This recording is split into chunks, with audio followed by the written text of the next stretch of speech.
Welcome to Desi Pod, your go-to destination for all things Desi. Today, we're diving deep into a topic that's as timeless as it's complex: marriage. For those of us in the British Asian community, marriage often carries a unique set of expectations, pressures, and cultural nuances. Joining me today are my incredible co-hosts, Isaac and Abdul Rahman. Together, we'll share our personal experiences, discuss the challenges and rewards of marriage, and explore the evolving landscape of relationships in the Desi community. Whether you're single, married, or somewhere in between, this episode is for you. So grab a cup of chai, sit back, and let's have a candid conversation about the joys and complexities of marriage in the modern Desi world. So my first question is to my brother, Ishaq. So what does marriage mean to you, Ishaq? Please explain to the audience what it means to you, and the stage is yours. Thank you, Asnid. And that really is a phenomenal introduction. So marriage is such an important part of growing up and everyday life. It completes you as a person, and we as Muslims also believe that it completes half of your deen faith. It fulfills a lot of the fundamental needs that each of us as individuals have in society. And I think, personally, my personal opinion is that everybody should get married, because by having two people come together, it completes you and it gives you companionship, and it's all about developing not only you, the physical aspects, but also the emotional aspects of intimacy, where you develop an understanding of each other. Then you grow up, you grow together, learn and develop as your bond grows, and obviously having a family. And don't forget, all this collectively helps protect you from the wider ills that we all find ourselves in, living in a modern day world. Fantastic answer. I really appreciate your point on when you raised the idea of the emotional connection as well as physical. I think it's really important to have that emotional connection with your spouse getting to know you, knowing you for who you are. So for you, it's companionship, it's understanding one another, having that person being the rock. For me, I've been married a while now, and about 10 years, and alhamdulillah. But my partner, my wife, she just understands me to the certain extent where I don't need to say anything, and she instinctively knows if I'm upset, if I'm angry, there's something playing in my mind. I could have the best poker face going, right? And nobody will have an idea what's running through my mind. But the minute I walk in, and if I put my bag down in a certain way, she'll turn around and say, "What's up?" And I know instinctively that she knows that there's something wrong.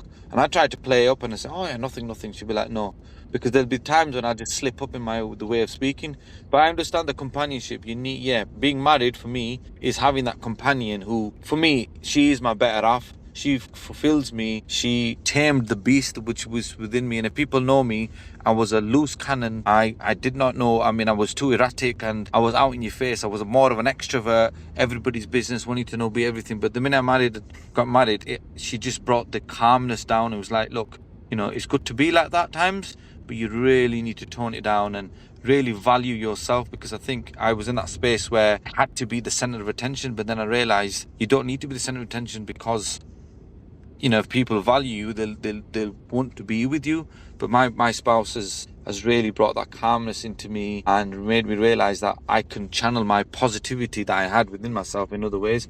But yeah, good answer, Isaac. I totally get your point about companionship. Abdul, what does marriage mean to you then? What does a great marriage mean to you? So, can I steal the answers from both of you there, because I agree with all of it? I think, yeah, Sure, go for it. it is definitely a commitment that two people make to be in a very special bond. And it's the type of bond that I don't think any other relationship can give you, because it's somebody who has committed the rest of their life to you. And by the way, I'm coming from the perspective of somebody who isn't married, so I don't have the experience that Hassan, you and Ishaq have. But it is a very special relationship, isn't it? It is a lifelong commitment. It is that degree of companionship that, again, only your spouse can give you, emotionally, mentally, physically. All of those aspects kind of come into it as well. So yeah, it's a unique relationship. But I also think that, and similar to the point that you made, Ishaq, around that marriage then being the bedrock of a family, that a family nucleus of a mother and a father and offspring is what is the bedrock of not just family, but bedrock of society, right? Bedrock of a stable society. So it's a massive, massive element. But also, yeah, I think it's a relationship that is very precious. Looking at, again, from somebody who isn't married, It's a relationship that you have to take care of. You have to pay attention to, because the more attention you pay to it, the stronger it becomes. Totally agree. So it is, and some people can be negligent of it. Again, I'm sure there's other people who have more experience of this than I do, but still, if you're negligent about it, like any other relationship, it will weaken. And if you pay more attention to it and you care for it and you look after it, it becomes stronger. So as old as I am, I'm 41 now, and I'm not married, but I have gone through ups and downs in life. Particularly the COVID period is an example I'll give. So the COVID period was difficult for all of us, but I think for me, I was alone at the time. So I was working, I was establishing a career and all of those things. And I had lived a relatively independent life. COVID struck, lockdown struck. All of a sudden I found myself alone. Right. The things that I held dear to myself, work and career and all of those things and a social life, everything came to an end. And then you were forced to look at your life choices. And I think that was the point that it was a defining moment for me, because I realized that had I been married, had I had the companion, the way that obviously both of you have described, that period would have been far, far easier for me than perhaps it was. So just having that level of support, that lifelong support, somebody who's always there for you through thick and thin, is an incredible relationship. I mean, obviously, I'm still searching and pursuing that, but yeah, it's a special thing indeed. Great answer there, and I totally get where you're coming from, because and inshallah there'll be an opportunity when you do get married and you do experience that, what myself and Isaac and the other people who are married experience, that level of having that true friend, your best friend. And if you have that best friend within your spouse, then I personally think you're set, because your wife has to be your best friend, or your husband, because ultimately, you are sharing the darker side within yourself, as well as everything else what people see. They get to see all of you. Which leads me to my next question, which is, the whole idea of having arranged marriages in this day and age. I mean, do they actually still work? Is there still a taboo around arranged marriages? I remember there's a time 20 years ago or 30 years ago that arranged marriages were huge, where families would express a desire, and they will come up to you and say, right son, I found somebody within our social network and I think that she will be a best fit for you. And the son or the daughter will look at the picture photograph. I distinctly remember this episode happened to my cousin, and this cousin of mine, he's always been my role model. He's been, the rock for me as I grew older. I've always seen this guy as a person to go to seek advice. He was impeccably dressed. He was like the James Bond for us when we were young. He was just suave, he was slick. And when he got married, I mean, he could have got married of his own choice, which brings me to the other question. Is love marriage or arranged marriage, what's the difference between the two? Is there a grey line between them, or are the lines blurred now? But what I'm trying to say, at those times, he could have got married of his choice, but he went down the route because getting married of your own choice was considered as, well, we don't do this. We don't even entertain that. So he got an arranged marriage, and alhamdulillah, it worked out really well for him, because his spouse, and she's like my elder sister, she's an absolutely gem of a person. But do arranged marriages still work in this day and age, or have people moved on from the idea because they think it's old fashioned? What do you think, Sak? Before that, going back, you mentioned 20 years ago. So back, all three of us are of a similar age.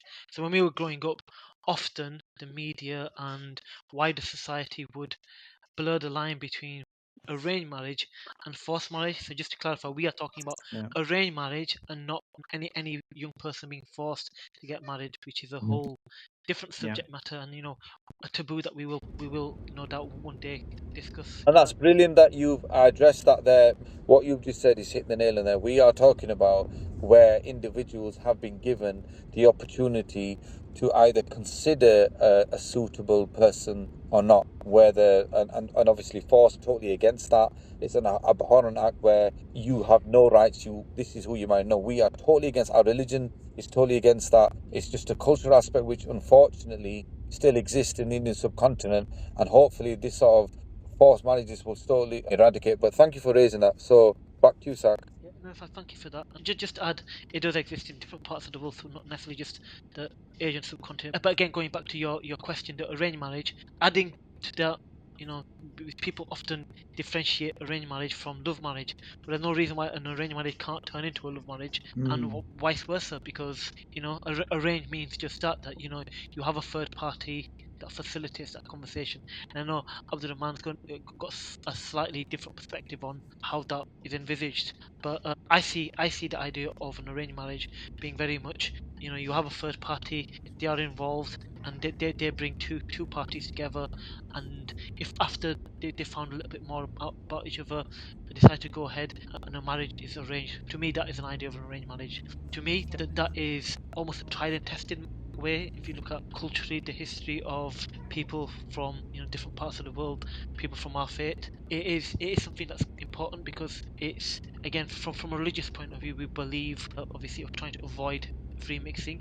That protects you from falling into free mixing, but it also encourages families to actually be more involved in the process. Whereas, obviously, a boy goes out, meets a girl, it's quite an alien sort of concept to Desi folk, to say, some people might refer to the elders or the older generation, because it was a different world back then. Big decisions in families, big decisions in communities were often undertaken by elders, and other people would be involved in that conversation. I think arranged marriages have a big part to play in our community still. Just going back to the question that you asked, and I think the question you asked was, how important are arranged marriages? Yeah, it was how important. And do we consider it as being an outdated practice now, where individuals, especially in this day and age, if you were proposing arranged marriage, they will probably reject the idea, because I know people who have been approached for arranged marriages, and they'll turn around and say, "Well, am I not good enough to seek my own partner?"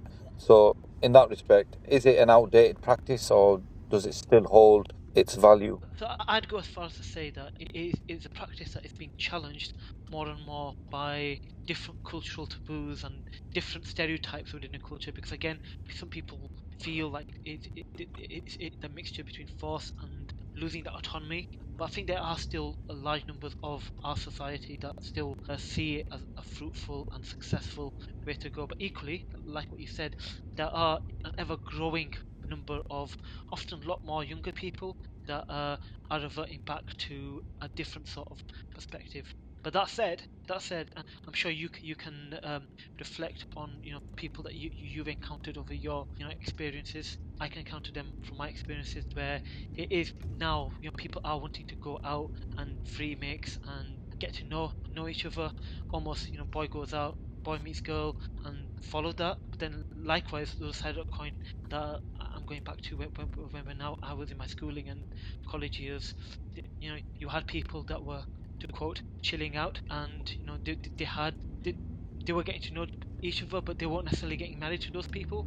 As far as they were concerned, marriage would still be something that was arranged by families. So arranged marriage is still has a big part to play in society, but I think there's a massive challenge in terms of just the cultural shift that's going on across the world, and that norm is becoming a lot more challenged. So, is it losing its shine? I think it's probably less predominant than perhaps it was when we were growing up. I have mixed feelings about arranged marriages. I think there's advantages to it, but then there can be some real challenges which I'll talk about. But let's talk about the advantages, right? So, I'm somebody who's still looking for marriage. I would say the route that I have taken is predominantly arranged. Kind of call it an Islamic marriage, but it's under the hood. It's kind of the same thing, where you meet somebody specifically for the purpose of marriage, right? So love marriages, a love relationship might be something a little bit different. Not always, but it can be different. Where sometimes it's based on an emotion. So you'll have an emotional attachment to somebody. You'll get into a relationship, and you'll see where that takes you. That could take you in all sorts of different directions, and some people will kind of it's a kind of long journey. Whereas arranged marriages, it's like right from the get-go, it's a very rational process. Two people will get together. They will meet specifically for the purpose of marriage, right? So it's not really an emotional thing as much as it is a rational. So I see you as a potential spouse. What would make you suitable as a potential spouse, right? So all of the practical and the pragmatic things about things like earnings, things like looking after a family, things like children, things like goals and aspirations. All of those things are pretty much discussed from the outset in a very rational way. Not to say the emotion isn't a part of it, of course it is. Physical attraction has to be there. There has to be compatibility there on an emotional level, but it kind of starts off as a more rational process. So I think there's a lot of advantages to that because people are just really, really serious from the get-go. So it makes an interesting journey. And obviously, if it doesn't work out and you're not suitable in whatever else, you have the freedom to say no and move on to finding somebody who is suitable. And I've been through that process. I've been looking now for about 2.5 years. So I think that's where the advantage is, that people are really, really serious from the outset. The slight disadvantage to arranged marriage is, again, at least when I was growing up, this is some 20 or so years ago, that there was an expectation back then to marry very specific people. So for me, it was marrying somebody from my own background. And my own background means somebody who's Pakistani and somebody who comes from the same village as I do, or at least my father came from. So, and they have to speak the same mother tongue as me, right? Because I kind of come from maybe a village that's a bit more stricter than perhaps other parts of Pakistan. I know some attitudes have been liberal for a long time, but mine is definitely more the stricter type. So that presents a challenge. Now all of a sudden you're living in a country where you've got all of these conditions now to fulfill, right? So that makes marriage very, very difficult. And the problem is, if you want to get married and somebody doesn't fulfill that criteria, then all of a sudden you can't get married, right? Because you won't have parental support, you won't have support from your relatives. And then that can lead to annoyance, it can lead to frustration, years can pass by, it can lead to resentment and all of those types of things. I think we're reaching an age where that's less of an issue now, because probably the elder generation that kind of imported this mentality, rightly or wrongly, are now beginning to realize that actually maybe it's not as realistic as it was back in Pakistan, where everybody was kind of marrying, or by and large they were marrying from their own village and things like that. So it's kind of, it's shifting into something different. But that can be a challenge, right? When you put so many conditions on an individual and you massively restrict their choice, that can just unnecessarily delay the process. I totally agree with what you've said, that in respect where it probably would delay the options of getting, to get married in that respect. And just to talk on that point, and just to, there's a very interesting point you raised earlier on where you were saying where, when you are actively looking for a marriage or a suitable candidate, should I say, a suitable person to marry, you would go through this process of, making sure your goals aligned and, you were compatible for each other. And that's what this arranged marriage route is, when, you are introduced effectively by a third party and they know who you are and they will know what the other person's like, and they just think, right, okay, I know her, I think she's an absolute gem of a person, hardworking, religious, family oriented, and I know this brother here as well, he is exactly the same, we can get them together and hopefully hope for the best. I think the intentions there are pure and of good thought. But what I have also realized is that when there is a point where those two people do interact, it becomes more of a, let me just be really politically correct in what I say, but it's almost like a resume, my resume against your resume. I done this and you've done this, I expect this and you expect that. And for a person to actually be, yeah, I mean, for a person to actually be in marriage, I'm telling you now, it's a whole, and it's like, I hope you could probably put your 2 cents into this. But when you have all these sort of built up expectations that this is how it should be and this is how this person should be, yeah, it's good to have that. But until you don't actually live with that person, or what you have as of an ideal person, I mean, what I'm trying to get at here is, there is no ideal husband and there is no ideal wife. You just have to work with it. And I think nowadays a lot of people that I know personally, my cousin's friend, she's not been married a while, and she had this perception, I want a man who's earning this much, I want a person who wants to be, high flying, and there's no wrong with that. She's got every right to do that, but what she's done is she's taken years away of her life looking for that perfect person, which doesn't exist. And I think she's been bought into the idea that would exist. But actually finding somebody, evolving with that person, growing with that person from the ups and downs, I think that's a journey, a roller coaster to be on, which is worth being on, rather than having that perfect ride, which doesn't exist in my personal point of view. So yeah, it becomes a bit of a, what can I say, I'm going to be politically correct again, where I've done this and you've done that. Well, so what if you've done this? I've actually done this. I've been to this holidays. What have you done? Rather than saying, do you know what?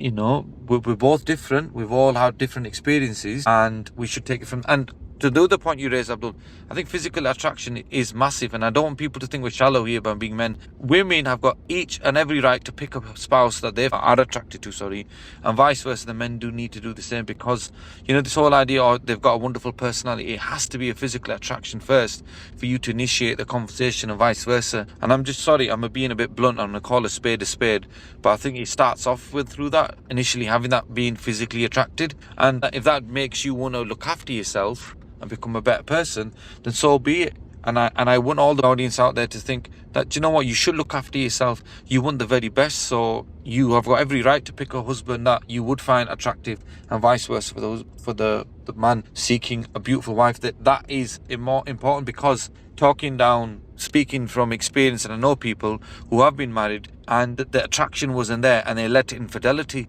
and led to divorce down the line. It was absolutely horrible. Had they just been open and honest with themselves and said, look, I can't get married to you because I'm not that way inclined, and vice versa, it could have prevented all the tragedies that happen later in life. So yeah, leading to infidelity, leading to broken marriages, kids being ruined. It's just wrong. I think that's just wrong. But yeah, Abdul, going back to your point, I think you've made some really good points. Do you believe that in marriage we still have that role of a family being pinnacle in respect where you still have to seek your family's approval? Because I know, being Desi, when I got married, I had to speak to my mum and dad, and I said, look, I have this desire to marry this person, and that was out of respect. But Islamically, if a man wants to marry a woman, he doesn't need to. But for me, I was more traditional. Well, I had to go back to my parents and say, mum, dad, this is who I want to get married to. I'm expressing my desire to get married.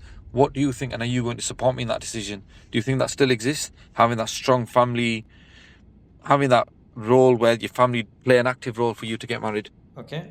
So it is an interesting one. So there's several layers to this. Yes, I do think marriage isn't just a coming together of two people, but a coming together of families, of relatives, of an extended network of people. So therefore, to completely disregard the wider aspect of marriage probably be problematic, right? So if you wanna get married, yes, you mentioned the point around the Islamic framework. Yes, the Islamic framework is so long as these conditions are met, you'll get married to the person. But at the same time, practically speaking and pragmatically, you wouldn't want to get into a marriage without the consent or without the approval of your parents and extended family and whatever else. So I think that aspect is there. It's not to say that your parents or your relatives or whatever will dictate who you get married to, but their consent or their approval in the long run is just a wise thing to do. So yeah, I think that's there. But then it brings me back to my other point, that it is something that you seek the advice of your family, you seek the advice of your relatives, absolutely, but the final decision should sit with you. Many times we've seen situations where instead of people giving advice, they end up heavily influencing who that person should marry. That's the problem, right? That's where it starts getting really tricky, where somebody, and it's not even a forced marriage, right? It could just be an external influence, a very strong external influence saying, hey, this is the person, or this is the direction you should go down. And then all of a sudden you kind of get married to this person because you're getting really, really strong advice from people, and that doesn't work either. So advice is there. I think families are there to provide advice, they're there to provide support, but the final decision for marriage should always sit with the two individuals getting married. And that means, again, on a rational level, is that person suitable? On an emotional level, on a physical level, it has to work for you. The whole idea of the rational thinking, that, as I've noticed, there's been a massive trend of, you know, people getting married later in their life. Like 30 is the new 20 for me, and that's why I've heard. That was a new comment I heard. Yeah, 30 is the new 20, and I don't feel old being 30, and I'm getting married at 35. I mean, 20 years ago, if you got married at 35, people would have thought, well, that's too late. But now, actually, if you're physically healthy, you've got a fantastic career, you're high flying, and you look the part, and you potentially can get married at 35, 40 onwards. Age is just a number. I think we were fixated with the whole idea of, if you reach a certain age, then it's all downhill. It's not. I think that's an old story that we were made to believe, and I think we've actually shattered that now. in terms of that way of thinking, by thinking, do you know what? No, age is just a number. So you can get married whenever you want in that respect, especially if you do find a suitable person to get married to. But the same question to you, Isaac, do you think that families still hold a pivotal role about you to select your partner? Or are they just there to just agree with what you agree with? So you just go home and say, Mum, Dad, this is who I'm getting married to. I've made my decision, and that's it. Or do they still have a big say in who you would get married to and why you should stay away from this person if they've deemed them as being inappropriate for you? First off, fantastic answer from Rahman, as always. Calm, composed, and a thoughtful answer. I think the question that you've asked again is really thought-provoking. I think it's the day and age that we live in, and remember, we are Desi pod, so Desi refers to the bringing together of a number of different Asian cultures. From an Asian perspective, I'm predominantly talking about subcontinental Asia. I think it's almost crucial about having that family involving family.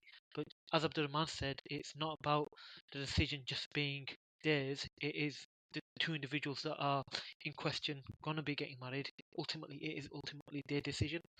But it's a conversation that involves that wider family, the parents, the grandparents, and you literally start that journey together. I think that's a crucial part to play. I do think simply the way the world is, possibly it's cultural based on regional differences and regional perspectives. We overcomplicate the conversations about marriage.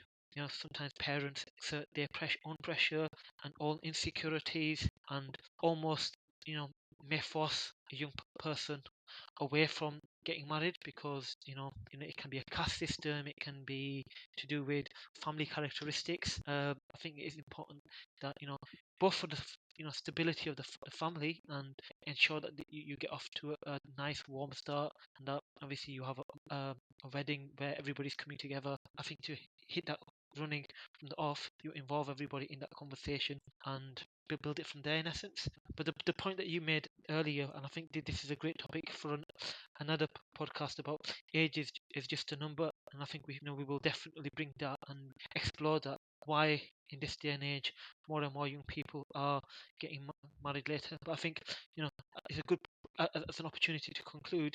Give us your reflections, and what do you think?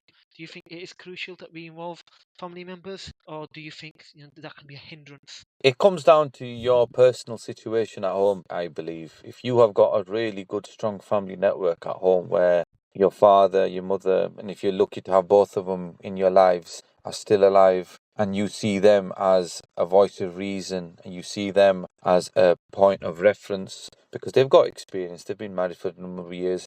And it's prime example, my mum used to say to me, and when I expressed my desire to marry the person I married, she said, "Look, son, how is that girl? How when I expressed desire to get married to this person, she said to me, "Look, son, just going to ask you one question." I said, "Go on, we'll find out."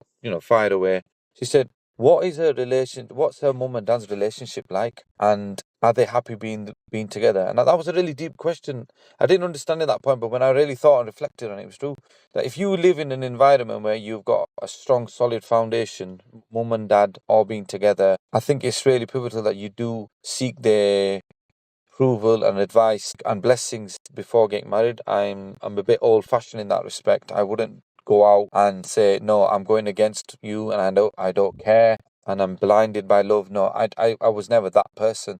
However, I think it's really important to have that. If you have it, or be involved and have your family get together and really talk about these serious issues, because some people have more experience than you do. So yeah, I think it's really important. And to conclude this, I would say marriage itself is a union. It's a special bond between the two. And you are going to have your ups and your downs, and you are going to have your differences. But make sure you seek a partner where you are comfortable being vulnerable. I think a lot of people now are not vulnerable in relationships, and because they're always having this front. And I think if you can be vulnerable to your partner and vice versa, they can be vulnerable to you.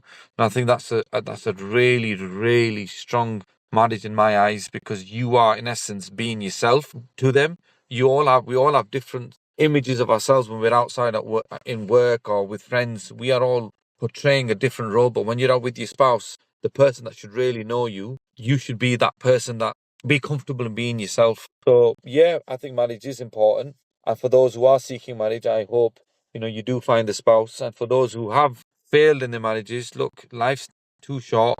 we just live and we learn and we move on. So yeah, that's my final take on it. Thank you so much. Till the next time. Thank you, folks.